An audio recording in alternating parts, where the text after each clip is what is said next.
The Imaginary Protocol. Chapter 1. The Arrival. The taxi's engine coughed to silence as Dr. Iris Hale stepped onto the gravel drive of Weatherden Asylum. October fog clung to the moors like wet wool, and through it, the Victorian edifice loomed. Red bricks stained black with decades of English rain, windows dark as dead eyes. The driver refused to wait, muttering something about that place as he reversed hastily down the narrow lane. Iris pulled her coat tighter and approached the main entrance.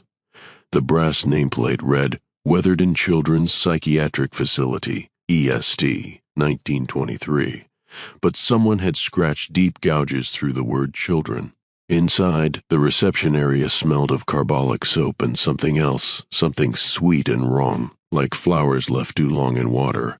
A tired woman with graying hair looked up from behind a desk piled with manila folders. Dr. Hale, I presume? I'm Matron Webb. We weren't expecting you until Monday. The department said it was urgent, Iris replied, setting down her medical bag. Something about Dr. Carruthers' sudden departure? Webb's face tightened. Yes, well, he left rather abruptly. Didn't even clear out his office properly. She stood, keys jangling from her belt.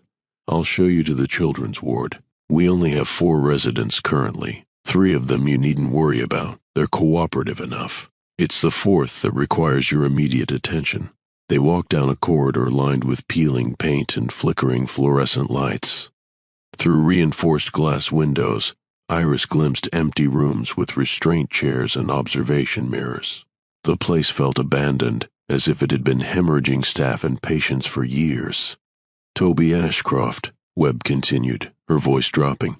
9 years old, been here 18 months, previous history of severe trauma, won't say what kind, selective mutism, violent episodes, self-harm, and...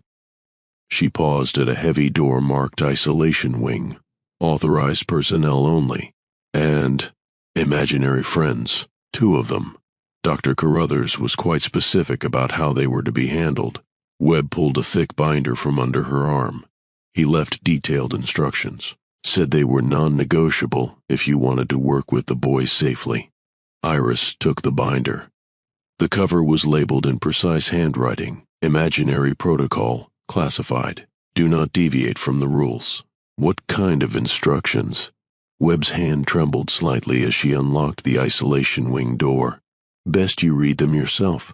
Dr. Carruthers was thorough, perhaps obsessively so, toward the end. They entered a shorter hallway with only 3 doors. The first 2 stood open, revealing empty cells. The third was solid steel with a small observation window. Webb gestured toward it, but didn't approach. That's Toby's room. He's been asking for the new doctor since yesterday morning. How could he know I was coming? I only confirmed my appointment 2 days ago. Webb's smile was strained.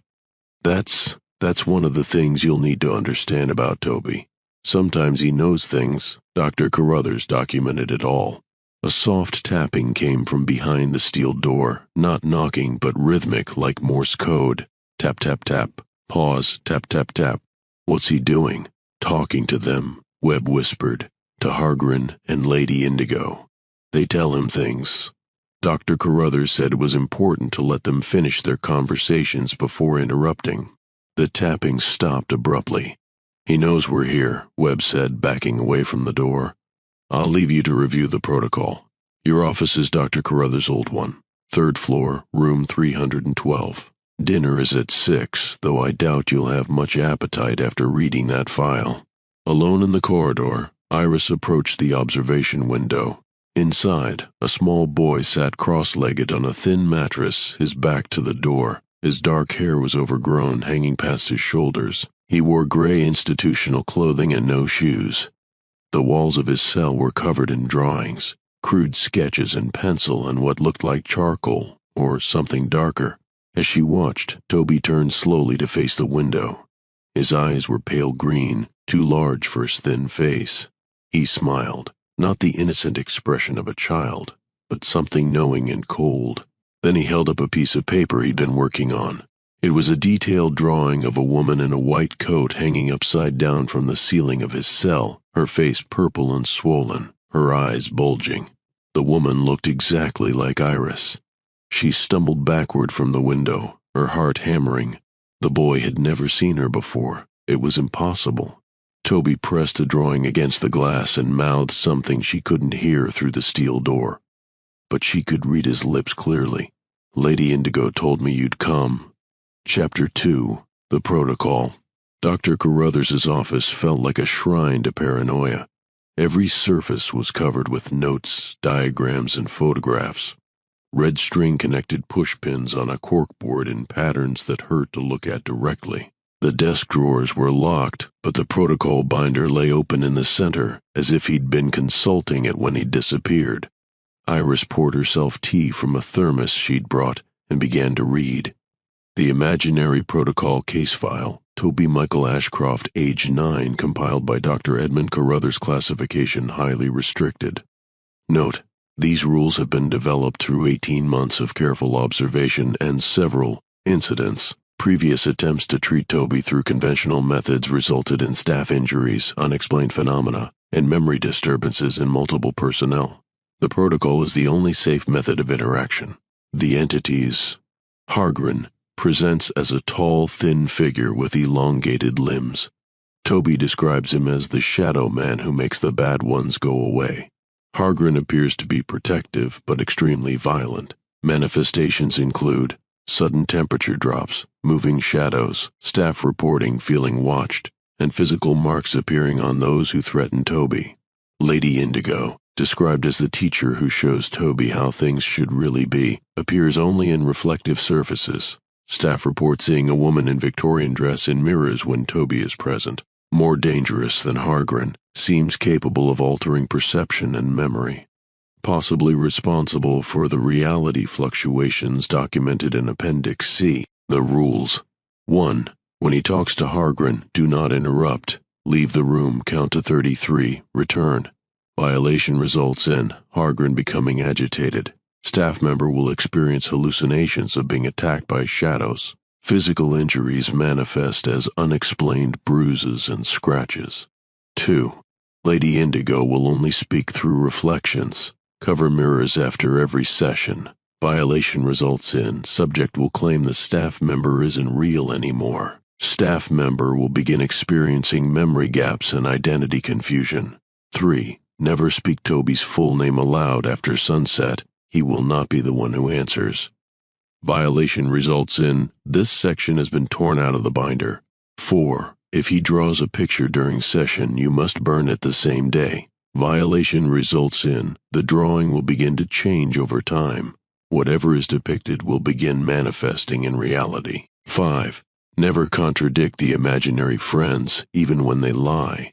Violation results in reality distortion. Staff member will begin to doubt their own memories and perceptions. 6. If you hear your own voice saying something you didn't say, leave immediately. Violation results in this section is covered in what appears to be dried blood. 7. Never ask what really happened to the last doctor, not even in your thoughts. The rest of this rule has been violently crossed out in black ink. Iris flipped through the appendices, her hands shaking. Appendix A contained photographs of Toby's cell taken at different times. In the earlier photos, the walls were bare. In later ones, the drawings gradually appeared. First simple stick figures, then more complex scenes of violence and transformation. In the most recent photo, every inch of the walls was covered in intricate, disturbing artwork. But it was Appendix C that made her close the binder entirely. Reality fluctuations, documented incidents. Day 127, Toby drew a picture of rain falling upward. Meteorological station reported unusual weather pattern that evening. Precipitation briefly observed moving against gravity in localized area around facility. Day 203, drawing depicted night nurse Mrs. Henley with different colored eyes, blue instead of brown. Following day, Mrs. Henley's eyes were blue. When questioned, she became distressed and insisted they had always been blue. Personnel files confirm her eyes were brown upon hiring. Day 267, Toby created detailed drawing of new wing of hospital that doesn't exist. Maintenance crew reported finding architectural plans for identical wing in basement storage. Plans dated 1952, signed by architects who died in 1951. Day 315, drawing showed Dr. Carruthers as a child, playing with Toby in a garden. Dr. Carruthers subsequently experienced vivid memories of childhood friendship with Toby, despite this being impossible given their age difference. Memories felt completely real and included specific details Dr. Carruthers could not have known. The final entry was written in a different handwriting, shakier, more desperate. Day 342. I drew myself. In the picture, I was never born. I'm starting to forget my mother's face. The Department of Health has no record of my employment here. My degree certificate is fading. Lady Indigo says I can stay if I follow the rules, but I'm forgetting what the rules are for. I think I understand now. We're not helping Toby. We're helping them stay contained inside him, but containment is failing. They're getting stronger. Rule 8. Do not write this down. If you start appearing in his drawings, you have 72 hours before. The entry ended mid-sentence. A soft knock interrupted her reading. Dr. Hale, Matron Webb's voice called through the door. Toby is asking for his evening session. Says his friends want to meet you properly. Iris looked at the clock. 7:43 p.m. After sunset. She realized she'd been about to call out, "Tell Toby I'll be right down," but stopped herself just in time. Rule 3. Never speak his full name after sunset. "I'll be down shortly," she called instead. As she gathered the protocol binder, a piece of paper fluttered from between its pages. It was a note in her own handwriting, though she had no memory of writing it. Iris, don't trust what you remember. Don't trust what you forget. The boy isn't the patient. You are. Chapter 3. First Contact. The session room adjoined Toby's cell, separated by reinforced glass with a communication system. Iris sat at a metal table, the protocol binder open beside her. She'd covered the one-way mirror with a hospital blanket per Rule 2, though she wasn't sure if that qualified as a reflection. Toby entered escorted by 2 orderlies who quickly retreated, locking the door behind them. The boy moved with an odd, gliding gait, as if his feet barely touched the floor. He took the chair opposite Iris and folded his hands in his lap. "Hello, Toby," she said carefully, avoiding his full name. "I'm Dr. Hale. I'm here to help you. Lady Indigo says you're lying." His voice was soft, almost melodic. "She says you're here because you don't have anywhere else to go." Iris felt a chill. That was uncomfortably close to the truth. Her divorce had finalized last month. Her private practice had failed. This position had been her only option. "Let's talk about you instead. How are you feeling today?" "Hargren is upset. He doesn't like new people. He thinks you might hurt me like the others did." Toby's pale eyes fixed on something behind her left shoulder. "He's watching you right now." The temperature in the room dropped noticeably. Iris fought the urge to turn around. "What others, Toby?" "The ones before I came here. The ones who said they were helping but weren't." His voice took on a sing-song quality. "Hargren made them go away.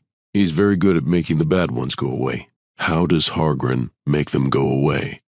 Toby smiled. "He shows them things, true things, like what they really look like on the inside."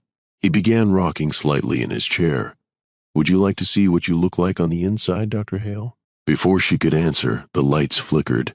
In the brief darkness, she glimpsed something tall and impossibly thin standing behind Toby's chair. When the lights steadied, nothing was there.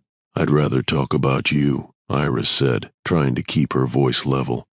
"Tell me about Lady Indigo. She's the teacher. She shows me how things should be, how they really are, underneath all the lies." Toby's eyes drifted to the covered mirror. "She wants to show you too, but she says you're not ready yet." "Ready for what? To remember? Remember what?" Toby tilted his head, studying her with those unsettling pale eyes. "You really don't know, do you? That's funny. Lady Indigo says you chose to forget. She says it was the only way you could come here." Iris felt a headache building behind her temples.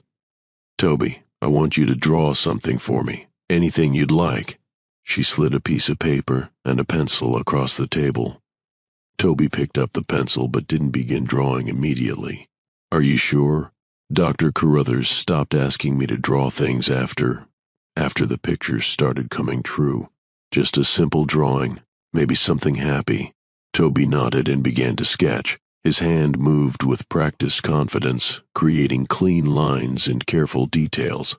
As he drew, he hummed softly, a lullaby that sounded familiar though Iris couldn't place it. There, he said, sliding the paper back to her. It's you and me, playing in the garden. Iris looked at the drawing and felt her breath catch. It showed her as a child of perhaps 7, holding hands with a boy who looked exactly like Toby. They stood in a beautiful garden filled with flowers and fruit trees. Both children were smiling, but she'd never met Toby before yesterday. The drawing was impossible. More disturbing still, looking at it triggered a flash of memory. Herself as a child, running through a garden just like the one depicted, calling for someone to come play with her. The memory felt absolutely real. When did we play together, Toby? Before, he said simply. Before you forgot. Before they took you away and made you into a grown-up. Lady Indigo says growing up is just forgetting everything important. The session timer chimed. 1 hour had passed, though it felt like minutes. I need to end our session now, Toby. You have to burn the picture, he said matter-of-factly. That's rule 4. Dr. Carruthers always burned them. Why? Because if you don't, it becomes real. And if it becomes real, you'll remember everything. And if you remember everything, he looked directly at her with those pale, knowing eyes, you'll know why Dr. Carruthers had to disappear. Back in her office, Iris stared at the drawing. According to the protocol, she should burn it immediately. But something made her hesitate. The garden looked so familiar, so peaceful, and the expression on her childhood face was one of pure joy, an emotion she barely remembered feeling. She folded the drawing and tucked it into her jacket pocket. It was her first violation of the rules. That night, she dreamed of the garden. Chapter 4, Memory Garden. Iris woke to find dirt under her fingernails. She sat up in the narrow bed of her temporary lodging, a converted storage room on the hospital's 3rd floor, and stared at her hands. The soil was black and rich, smelling of earthworms and growing things. But she hadn't been gardening. She hadn't even been outside since arriving at Weatherden. Had she? The memory came back in fragments, walking through the hospital corridors in darkness, following the sound of someone humming, finding a door she hadn't noticed before, painted green and slightly ajar, stepping through into a garden bathed in moonlight, where fruit trees grew heavy with impossible blossoms, and a child's laughter echoed from somewhere beyond the hedgerows. But that was a dream, wasn't it? She washed her hands and dressed quickly, then checked her jacket pocket. The drawing was still there, but it had changed. The garden was more detailed now, with new flowers she hadn't noticed before. And there was a 3rd figure in the background, a tall woman in Victorian dress, watching the children play. Lady Indigo. Iris's hand shook as she refolded the paper. This was exactly what the protocol had warned about. Rule 4 existed for a reason. She should burn it, right now. Instead, she found herself studying the woman in the background more closely. Downstairs, Matron Webb was already at her desk, despite the early hour. She looked up as Iris approached, and her expression was strangely neutral. Sleep well, Doctor. Was I walking around the hospital last night? Webb's pen paused over her paperwork. I wouldn't know. I leave at 6 sharp. Night shift is just security and 1 nurse. Why? I thought I might have been sleepwalking. I had vivid dreams about a garden. Is there a garden on the grounds? Not anymore. There was one, decades ago, behind the east wing. But it was paved over when they built the new kitchens in '68. Webb's voice was carefully controlled. Why are you asking about a garden, Dr. Hale? Before Iris could answer, the building's intercom crackled to life.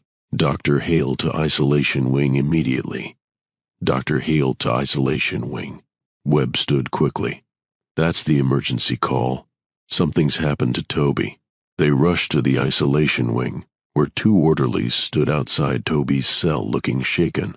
Through the observation window, Iris could see the boy sitting calmly on his bed, but something was wrong with the cell itself. "When did this happen?" Webb demanded. "Sometime during the night," one of the orderlies replied. "Tommy found it when he did the morning check." Iris pressed her face to the window and gasped. The walls of Toby's cell, which had been covered in childish drawings, now displayed a single, impossibly detailed piece of artwork. It covered every surface, walls, ceiling, even the floor around his bed, and showed the garden from Iris's dream in photorealistic detail. But it wasn't drawn in pencil or charcoal. It appeared to be painted in something dark and glistening. "What did he use for paint?" Iris whispered. We're not sure," the orderly admitted. "There's no art supplies in his cell, nothing he could have used to create something like this." Webb unlocked the cell door. "Toby, how did you make these pictures?" The boy looked up with those pale green eyes. "I didn't make them. Lady Indigo did. She wanted Dr. Hale to see the garden properly." Iris stepped into the cell, and immediately the smell hit her. Rich earth, blooming flowers, the green scent of growing things. Impossible, but unmistakable. "She's been there, hasn't she?" Toby continued conversationally. "To the real garden. Last night. That's why she has dirt under her fingernails."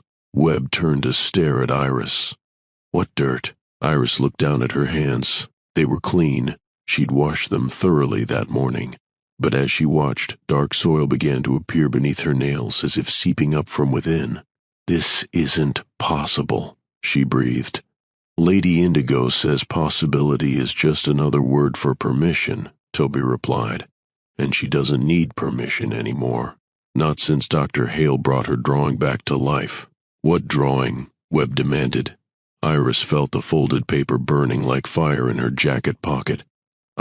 Toby drew something during our session yesterday, a picture of a garden." "And you burned it, as per the protocol?" The silence stretched unbearably. "Dr. Hale," Webb's voice was very quiet now. "Please tell me you burned the drawing."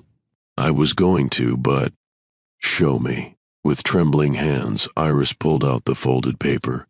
When she unfolded it, all three adults gasped. The drawing had changed again. Now it showed not just the garden, but the interior of Toby's cell, with all four of them standing exactly where they were now. And in the reflection of the cell's mirror, which Iris suddenly realized wasn't covered, stood Lady Indigo, her hand reaching out as if to touch the glass from the other side.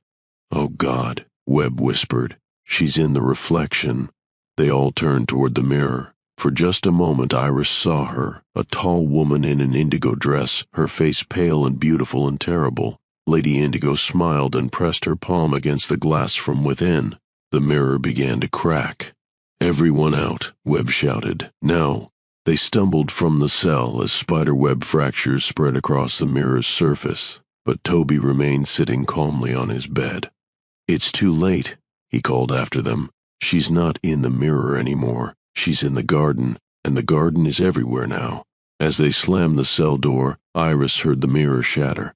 In the tinkling of broken glass, she could swear she heard laughter, soft, feminine, and utterly delighted. That afternoon, Iris found a note slipped under her office door. It was written in her own handwriting. "The garden was real. You lived there once before they took you away. Before they made you forget. Toby remembers because he never left. He's been waiting for you to come back. Lady Indigo isn't the enemy. She's trying to give you back what was stolen. But Hargren protects the forgetting. He's why Dr. Carruthers disappeared. He's why everyone who gets too close vanishes. Trust the garden. Trust your memories. Don't trust the rules." Iris stared at the note, certain she hadn't written it. But the handwriting was unmistakably hers, down to the peculiar way she dotted her I's. Outside her window she could see the paved area where the garden used to be.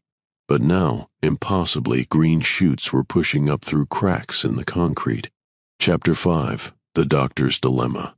3 days later, the entire east wing smelled of flowers. Iris documented the phenomenon meticulously. Though she knew no one would believe her reports, roses blooming in sterile corridors, the sound of bees humming in empty rooms, grass growing through linoleum tiles. The other staff had stopped commenting on it, their eyes sliding away whenever she tried to discuss what was happening. They were forgetting, just like the protocol warned. But Iris was remembering.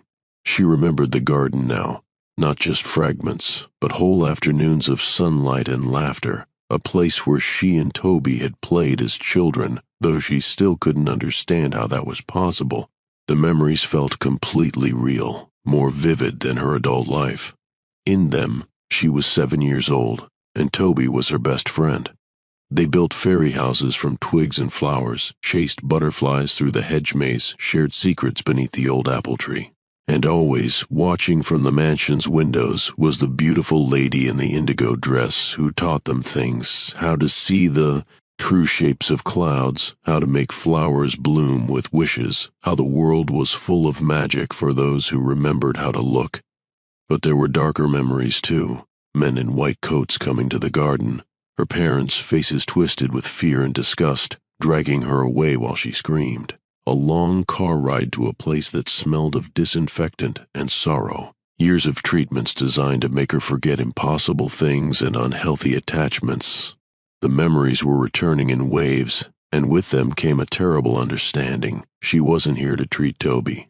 She was here because Lady Indigo had called her back. Her session with Toby that afternoon confirmed her suspicions. "You remember now," he said as soon as she entered the session room. "It wasn't a question. Some things. But I don't understand how it's possible. We can't have been children together. I'm 34 years old." Toby smiled sadly. "Age is just another lie, Iris. Like names and rules and the things they tell you are real." He used her first name naturally, as if they'd never been anything but friends. "Lady Indigo says time works differently in the garden. We've been 7 years old for decades, waiting for you to come back. That's impossible." "Is it? Or is that just what they taught you to believe?" He leaned forward conspiratorially. Dr. Carruthers figured it out. That's why Hargren had to make him go away. What happened to Dr. Carruthers? He started remembering too, but he was scared of the memories, so he fought them. That made Hargren angry. Toby's voice dropped to a whisper. "Hargren doesn't like people who try to hurt the forgetting. The forgetting is his job. And Lady Indigo? She brings back what was lost, but only if you're ready to accept it." His pale eyes searched her face. "Are you ready, Iris? Ready to stop being Dr. Hale and remember who you really are?" Before she could answer, the session room door burst open. Matron Webb stood in the doorway, her face flushed and frightened. "Dr. Hale, you need to come immediately. There's been a development."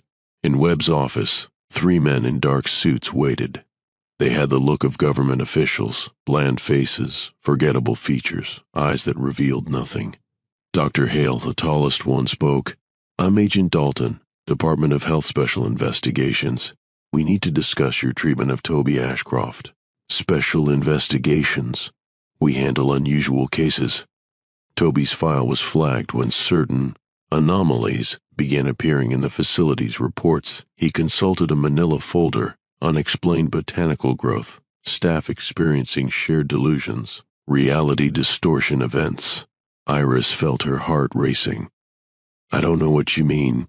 Dr. Carruthers' final reports documented similar phenomena. He believed the patient was exhibiting some form of localized psychokinetic ability. Agent Dalton's voice was carefully neutral. Shortly after filing those reports, Dr. Carruthers disappeared. No forwarding address, no contact with family or colleagues. It's as if he simply ceased to exist. "What are you suggesting?"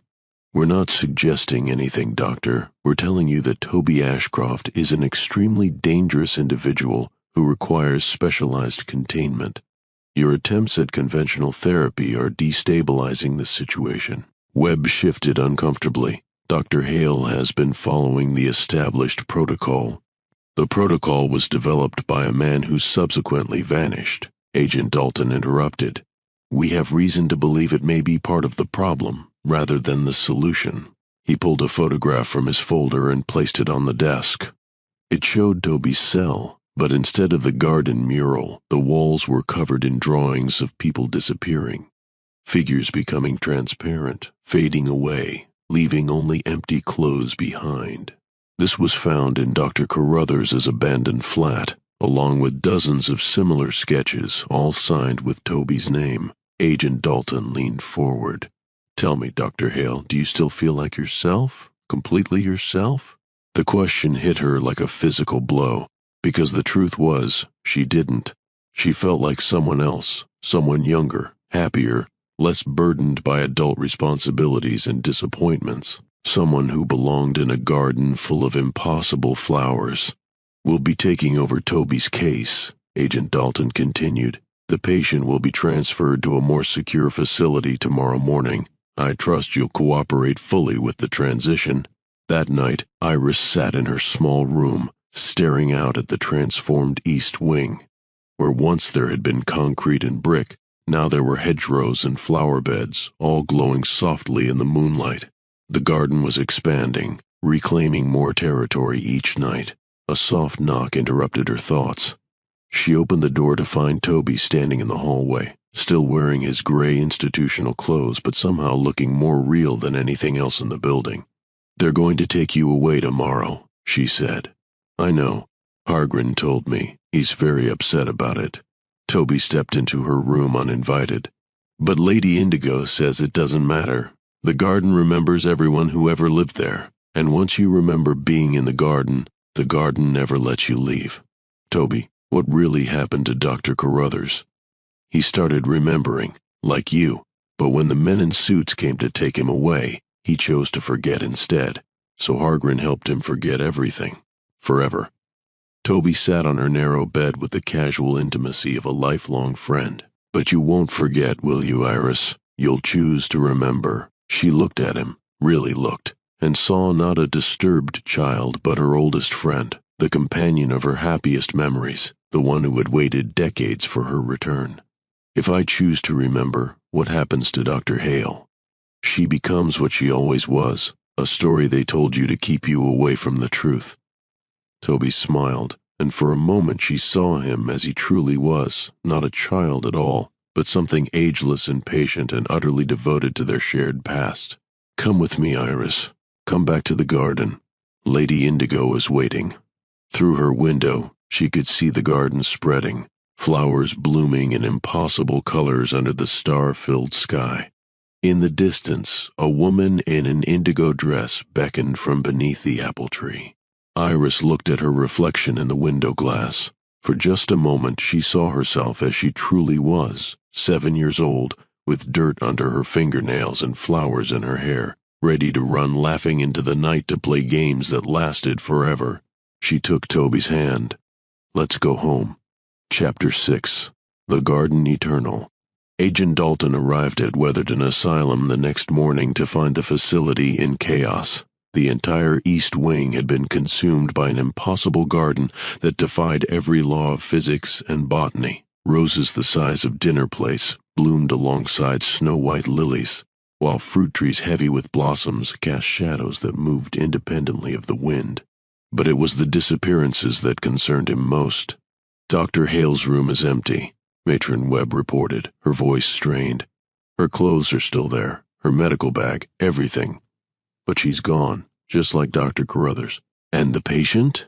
Toby's cell is empty too. The lock wasn't forced. The door wasn't breached. He simply isn't there anymore."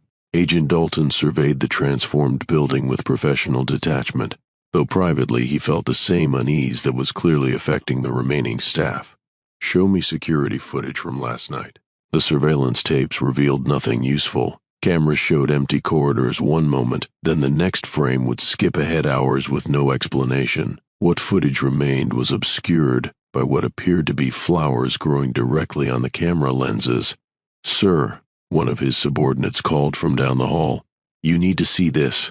In what had once been the isolation wing, Agent Dalton found something that would haunt his dreams for years to come.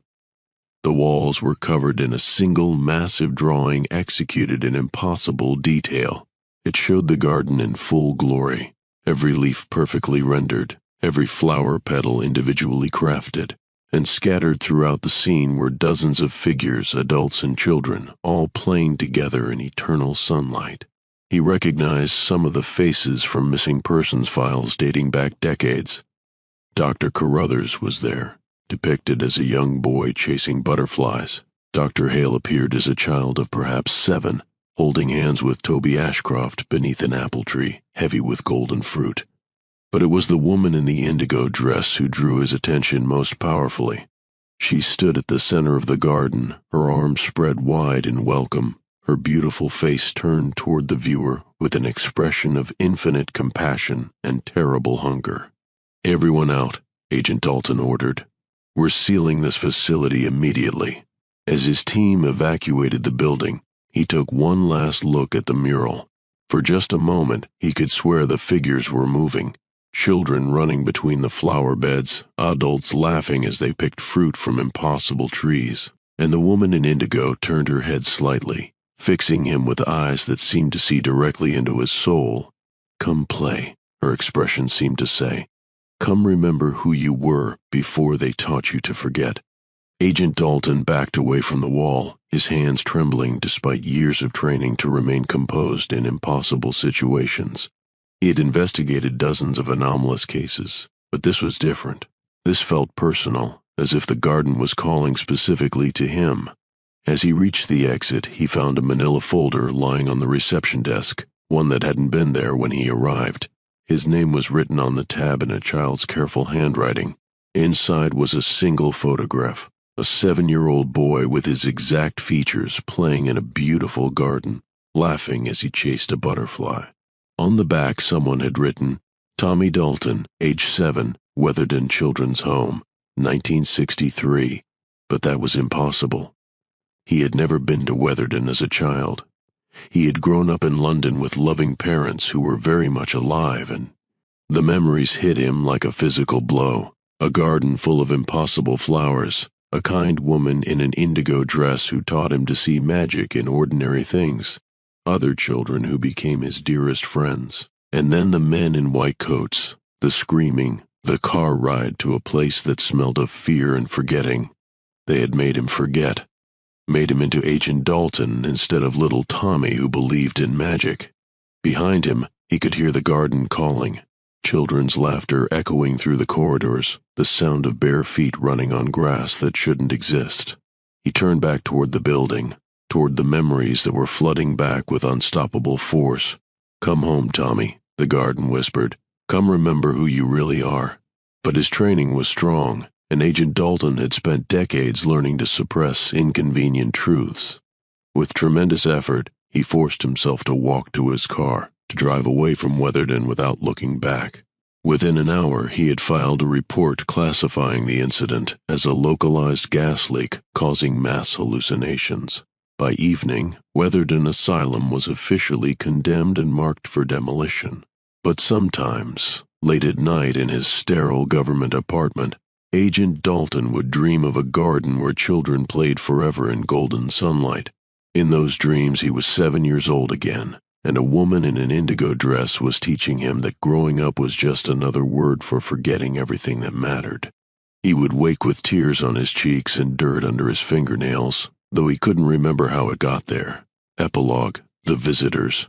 6 months later, the demolition crew arrived at Weatherden on a gray Tuesday morning to find their work already done. Where the asylum had stood, now there was only an empty field covered in wildflowers, daisies and poppies and roses that bloomed out of season, their petals glowing softly in the weak morning light. "Must have been condemned and cleared already," the foreman muttered, checking his paperwork. But the job order was clear: demolish the Weatherden Children's Psychiatric Facility, coordinates precisely matching this location. "There's nothing here to demolish, boss," one of his workers called out. "Just flowers." The foreman walked to the center of the field, where the building's foundation should have been. Instead, he found rich, dark earth that smelled of growing things in childhood summers. As he knelt to examine it, his fingers brushed against something buried in the soil. It was a child's drawing, executed in careful pencil strokes. It showed a group of children playing in a beautiful garden, watched over by a woman in an indigo dress. At the bottom, in a child's careful handwriting, were the words, "The Garden Eternal, where lost children find their way home." The foreman studied the drawing, and for a moment he felt something stir in his memory, a flash of sunlight on grass, the sound of his own laughter, the feeling of being perfectly, completely happy. But the moment passed, and he crumpled the paper, tossing it into the flowers. "Nothing here," he called to his crew. "False alarm. Let's head back." As the demolition trucks drove away, the crumpled drawing smoothed itself against the earth. The flowers around it began to grow taller, spreading outward in concentric circles, and somewhere in the distance, carried on the wind, came the sound of children playing. Laughter that echoed with the joy of those who had finally remembered who they were meant to be. The garden was patient. It had waited decades for Dr. Hale to remember. It could wait decades more for the next lost soul to find their way home. After all, everyone had been a child once. Everyone had believed in magic before the world taught them to forget. And the garden remembered them all. Author's note on the imaginary protocol. This story explores the horror of forced forgetting, the terror that our authentic selves might be buried beneath layers of societal conditioning and trauma-induced amnesia. Toby's imaginary friends represent different aspects of psychological survival. Hargren is the violent protector who destroys threats to the psyche, and Lady Indigo as the keeper of suppressed truth and authentic identity.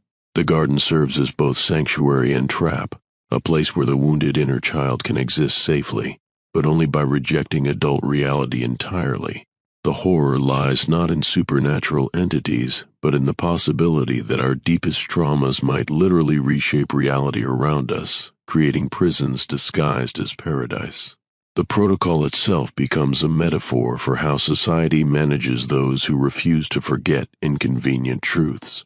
The rules exist, not to protect the staff from Toby, but to protect the consensus reality from his refusal to accept the lie of normal existence. Ultimately, the story asks, is it better to live authentically in a world of impossible magic, or to accept the gray compromise of adult sanity? The answer, like childhood itself, depends entirely on what you're willing to remember and what you're willing to forget.